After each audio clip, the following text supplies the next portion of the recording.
Hello and welcome to the new normal with Steve Benaquist. And I'm the new normal welcoming you to the Steve Benaquist.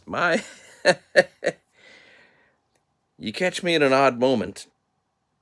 I suppose that might have looked less than dignified, but I can explain.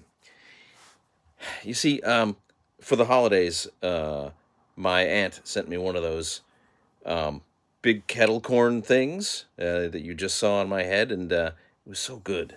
There were so many different flavors, and I just been munching it since Christmas, off and on. And a couple days ago, Wednesday, probably early afternoon, I saw that the best flavor, the cheddar, and it was like a sweet and salty thing, was at the bottom, and I realized I should have like leaned it back or reached with my hand, but I just stuck my head right in, and and for a while I was distracted by the fact that I couldn't quite reach it, and I was trying to, put my chin forward and extend my tongue, and it took me, I'd say, a good hour or two before I realized that I was actually stuck in the bucket, and I panicked for a while.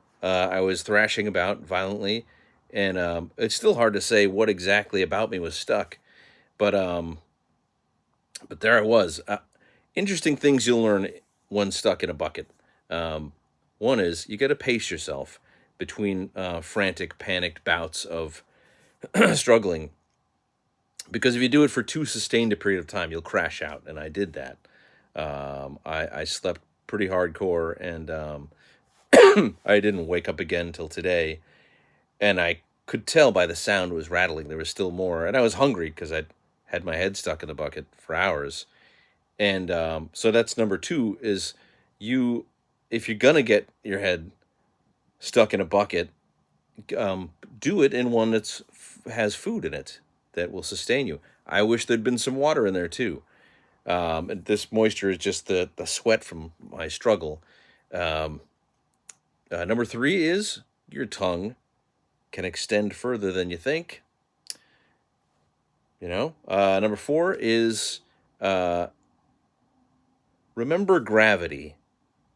Because if I had just tilted the bucket towards me, then the kettlecorn would have rolled out, and I would not have needed to put my head into the bucket.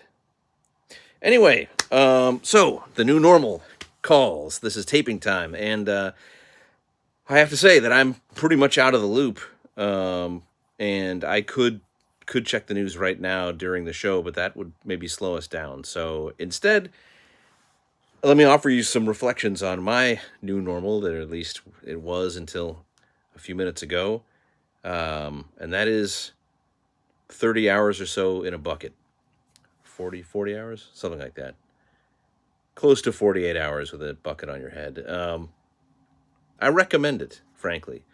Once I calmed down, and I'd have an occasional mouthful of corn when I realized how to sort of dislocate my tongue and stretch it a little further, I would just listen to the sounds around me in the room.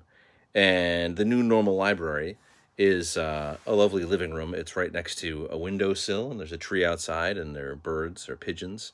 And I'd hear the pigeons, and I would just hear this cooing. I heard this coo, coo. And when I say heard, I mean heard, of course. So the coo was very calming, I would say.